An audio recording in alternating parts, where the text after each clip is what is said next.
अस्सलाम वालेकुम, नमस्कार, सत श्री अकाल एंड गुड मॉर्निंग। दोस्तों कैसे हैं आप? आई डू होप आप सब अच्छे होंगे जी। आज एक स्टोरी है, वो मैं आपके सामने रखना चाह रहा हूँ। द रीज़न इज़ कि मैंने कुछ सोशल मीडिया के ऊपर देखा और उसको बड़ा गलत तरीके से जो था उसको उस स्टोरी के बारे में जो है वो रखा गया। ये जो इंडियन लेडी जो हैं, मिसिस दत्ता जो हैं, उनके बारे में कि जी के यूके होम ऑफिस ने उनको यूके लीव करने के लिए कह दिया और ऑक्सफोर्ड की पढ़ी लिखी खातून है और उनको यूके छोड़ने के लिए कह दिया गया कि जी तुम यूके छोड़ दो, दिस एंड दैट जो है। सो टेक्निकली तौर पे that's not a true story जो है।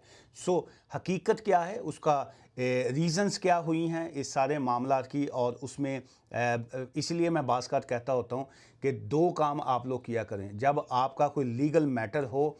तो एक तो ये है कि प्रॉपर लीगल एडवाइस लेके फिर अपना केस को आगे चलाया करें, नंबर वन। सेकंड ये है कि लोगों की सुनी सुनाई बातों के ऊपर जो है वो अमल मत किया करें। आपका किसी मेरे दोस्त ने कहा ये एप्लीकेशन कर दो, मेरे तो फ़लाँ बंदे ने ये कहा ये कर लो, तो आप इस तरीके से जो है अपने फ्यूचर के साथ जो है वो गड़बड़ मत किया करें। सो इस केस में भी ऐसा ही हुआ है कि वो जो मोहतरमा थी, ये टेक्निकली तौर पे ये स्टोरी का तो चलिए एक बहाना है कि इसी बहाने से जो है मैं लॉ आपको एक्सप्लेन करना चाह रहा हूँ। कानून ये है कि जब आप आउटसाइड दी यूके रहते हैं तो आप नंबर एक कितना अरसा जो है आप यूके से बाहर रह सकते हैं। आप जिस वक्त ये जो बहुत से लोग जो हैं आईएलआर अप्लाई करते हैं, इंडेफिनिट लीव टू रिमेन की एप्लीकेशन फ़ाइल करते हैं, चाहे वो आपका 5 इयर्स वाला रूट होता है, डजेंट मैटर, आप स्किल्ड वर्कर वीज़ा रूट के बाद उसमें आ रहे हैं, या आप स्पाउस वीज़ा रूट के बाद आप आईएलआर अप्लाई कर रहे हैं, या आप का कोई सा भी स्टेटस था, लेट्स से बच्चे जो थे वो 7 इयर्स चाइल्ड रूट के ऊपर थे, या आपको 10 इयर्स वीज़ा रूट मिला, आपको फैमिली वीज़ा रूट मिला और आपने 2.5 साल वाली 2.5 ईयर वीज़ा रूट के बाद नाउ आफ्टर 10 इयर्स जो है you have completed your 10 years and now you want to apply for indefinite leave to remain.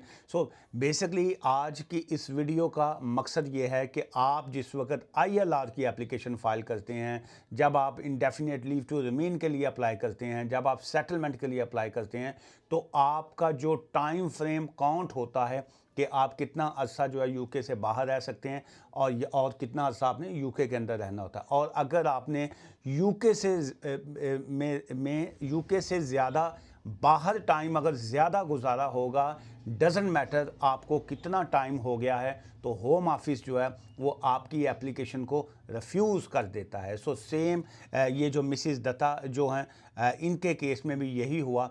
ये उनकी फ़ोटो जो है जो आजकल सोशल मीडिया के ऊपर जो है बहुत चल रही है, यूट्यूब चैनल्स पे भी और बाकी तरफ भी चलाई जा रही हैं, और जो हेडलाइन जो दी जा रही है उसमें ये आ रहा है कि जी के 37 years old historian conducted the research as a part of academic commitment to the University of Oxford, which involved studying archives in cities in India and attending a series of international conference जो है। सो ये जो Mrs Dutta जो हैं, उनको जो है UK ने ये कहा कि तुम कंट्री को लीव कर दो। इट्स नॉट लाइक दैट, ऐसा नहीं है। मिसिस दत्ता जो हैं वो अपने 10 इयर्स वीज़ा रूट पे थी।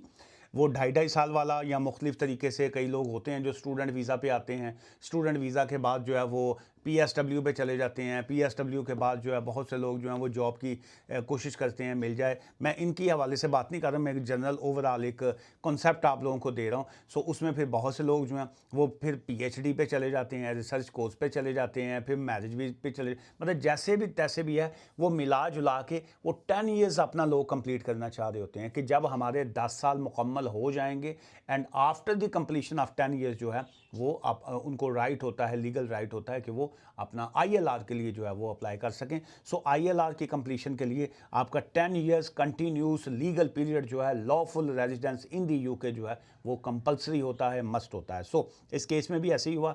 सो विच इन्वॉल्व्ड ये रिसर्च कर रही थी जी अपना, और ऑब्वियसली बाकी तो आपको पता ही है, मसाला स्टोरियों में लगाते हैं कि she has attended several international conferences this and that. So practically ये है कि इन अक्टूबर लास्ट ईयर जो है, ये जो 2024 था, लास्ट ईयर अक्टूबर में उन्होंने अपना इंडेफिनेट लीव टू रिमेन की एप्लीकेशन जो थी वो फ़ाइल की on the basis of long residency जो है, long residency, lawful residency, 10 years visa route जो था उन्होंने वो अपना फ़ाइल किया। सो उनके हस्बैंड ऑल्सो अप्लाइड, जो है वो और उनके हस्बैंड जो दोनों थे, his application was refused while her was refused. So उनकी एप्लीकेशन जो थी वो रिफ्यूज़ हो गई और उसकी रीज़न क्या दी गई। अब हम आते हैं उस पॉइंट, लीगल पॉइंट की तरफ जो मैं आपके साथ डिस्कस करना चाह रहा हूँ। सो अब होम ऑफिस की ऑब्वियसली जिस वक्त कोई सी भी एप्लीकेशन की रिफ्यूज़ल आती है उसमें उन्होंने यही लिखा होता है कि you must now leave the United kingdom, और जो है if you can file another application, आप कोई और एप्लीकेशन फाइल करना चाहते हैं तो आप वो कर सकते हैं। If there is any change of circumstances still you can file another application. आप का कोई और अगर ऑप्शंस हैं तो वो आप कर सकते हैं। अपील है तो आप अपील कर सकते हैं। So there is a different option जो है हर रिफ्यूज़ल लेटर में जो है वो आपको दिए जाते हैं। लेकिन उसकी जो नेगेटिव वर्डिंग होती है, बास का सोशल मीडिया या ये यूट्यूबर या बाकी जो है वो उसको ज़्यादा हाईलाइट कर देते हैं ताकि लोगों की अट्रैक्शन जो है वो उसकी तरफ जो है वो अट्रैक्ट कर सकें। लेकिन चूँकि मैं एक प्रोफेशनल वकील हूँ, मैं जो लॉ पॉइंट है मैं सब उसी के ऊपर ही जो है मैं फोकस करूँगा। अब जैसे अब इनकी कहा गया कि you must now leave the United Kingdom, if you don't leave the voluntarily you may be subject to re entry ban for 10 years and prosecuting for over staying this and that. So practically ऐसा नहीं है। सो उनकी जब किसी बंदे की भी जब एप्लीकेशन जाती है, so on the basis of lawful residence जो है वो 10 साल का जब आपका काउंट करते हैं। सो अब इनकी थोड़ी सी मैं हिस्ट्री बता दूं, फिर उसके बाद असल लॉ पॉइंट की तरफ आते हैं। So she first arrived in the UK in 2012 जो है 2012 में जब ये आई, और for her master degree at University of Oxford जो था। उसके बाद उन्होंने conducted research at the University of Oxford and Bristol जो था वहाँ से वो किया। Currently she is an assistant professor जो है एट अ यूनिवर्सिटी कॉलेज जो है डबलिन में है। वाइल हर हस्बैंड जो है डॉक्टर साहब हैं, डॉक्टर नाहाजी जो है is a senior lecturer at a university of Glasgow. पढ़े लिखे लोग जो है प्रॉपर जॉब्स के ऊपर। अब बाकी खैर उनकी हिस्ट्री लंबी आ जाती है। तो अब असल पॉइंट क्या है? असल पॉइंट ये है, लॉ पॉइंट ये है, इमिग्रेशन रूल्स ये कहते हैं कि people who are applying for indefinite leave to remain, जब आप इंडेफिनेट लीव टू रिमेन के लिए अप्लाई करते हैं ऑन द बेसिस ऑफ चाहे लॉन्ग रेजिडेंसी हो या आपकी जौन सी भी रेजिडेंसी के बेस के ऊपर आते हैं, सो उसमें आपका 10 ईयर्स का जो होता है टाइम, 10 ईयर्स की बेस पे या 5 जो भी आप करते हैं, लेकिन इस केस में वो 10 ईयर्स रूट था उनका। तो उसमें यह है कि आप कितना अरसा जो है you can live outside the country, जो आप यूके से बाहर जो है अब्रोड में कितना टाइम जो है वो गुजार सकते हैं। उसमें मैक्सिमम जो टाइम फ्रेम है दैट्स 548 डेज जो हैं।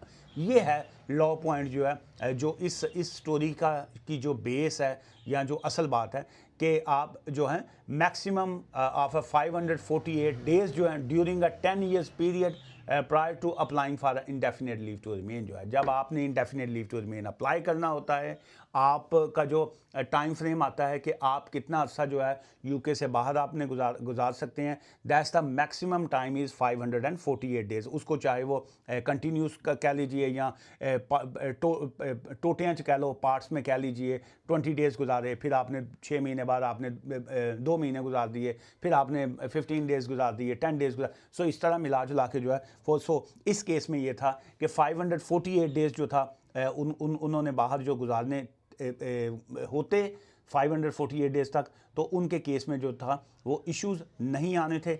इनके केस में ये था कि इन्होंने जो अपना टाइम फ्रेम जो है, इसका मैं एग्जैक्ट देखना चाह रहा हूँ कि एग्जैक्ट क्या है। इनके डेज़ जो थे वो around 120 days something like that जो थे वो इन्होंने ज़्यादा जो था आउटसाइड दी कंट्री जो था वो ज़्यादा गुजारा था। सो जिस वक्त आप रूल्स के मुताबिक काम नहीं करते हैं तो ऑब्वियसली होम ऑफिस के पास जो है वो राइट होता है। सॉरी जी, बीच में कॉल ये जो था रिकॉर्डिंग कट करनी पड़ी। कई लोग ऐसे, यकीन कीजिए मैं तो हर वीडियो में ये बात करता हूँ, कई लोग इतने फजूल हैं कि वो डायरेक्ट मोबाइल के ऊपर कॉल करेंगे या डायरेक्ट जो है व्हाट्सएप के ऊपर कॉल करेंगे, जबकि व्हाट्सएप के ऊपर लिखा हुआ है प्लीज़ डू नॉट कॉल। वो तो मैंने एक हेल्पलाइन नंबर एक रखा हुआ है ताकि बाज़ का क्लाइंट्स को एमरजेंसी अगर कोई डॉक्यूमेंट्स भेजने हो तो वो वहाँ पे मिल सकें। वो फ़ोन मैं जो बंदा डायरेक्ट मुझे व्हाट्सएप पे कॉल करता है या मेरे नंबर के ऊपर डायरेक्ट जब कॉल करता है, मेरा वहीं से माइंड बन जाता है कि फजूल आदमी है, जाहल आदमी है, कोई अकल से पैदल आदमी है भाई ऑफिस का नंबर होता है, ऑफिस के नंबर पे कॉल करें, मैं थोड़ा फुफा लगना कि तुसी मैंने डायरेक्ट कॉल करनी है कुछ और एक तो ऐसा मैं बल्कि ये अभी का वीडियो क्लोज़ करने से पहले एक छोटी सी और बात भी बताऊं ताकि जो है वो उससे करेंगे। अब ये कोई जाहल आदमी था, कोई मैं जाहल कहूँगा, ये पाकिस्तान से जो था ये कोई कॉल कर रहा था, याद मैं बूथा भी विखा दें थानू तो अपना। अब ये सुबह का टाइम 7:49 के ऊपर जो है ये देखिए नज़र आ रहा है 7:49 मॉर्निंग टाइम 1 2 3 4 4 जो हैं वीडियो कॉल कर रहा है जिवें मैं और माँ का खसम आई, मैं पापा वा, मैं है कि सुबह के टाइम 7:45 बजे जाहल आदमी, एक तुम पाकिस्तान से कॉल कर रहे हो ना, तुम्हारा मेरे से कोई लेना ना देना, ऑफिस का नंबर है 9:30 ऑफिस ओपन होता है, वहाँ पे तुम कॉल करो, वहाँ पे अपॉइंटमेंट अपनी बनाओ अगर बनानी है तो। ये वीडियो कॉल इंज करना जिवें तो मैनू अपना कोई रिश्ता विखाना उत्थे कि जी कि वीडियो कॉल ते तुसी रिश्ता वेख लो तो तुहाडा अगों करना है। इस किस्म के कई लोग जो हैं ख़बीस लोग हैं। मैं कईयों को तो ऐसे हल्का फुल्का अंदाज में यहाँ पे वीडियो में कह देता हूँ, वैसे कलियाँ बैठ के मैं वो गंदी गाल कढ़ना जिहड़ी तुहानू सोच लो जो जो आपके जहन में है ना कि केड़ी केड़ी गंदी गाल हो सकती, मैं वो कढ़ना। सो चलिए, ये जो मोहतरमा थी ये आउटसाइड दी कंट्री रही हैं जी।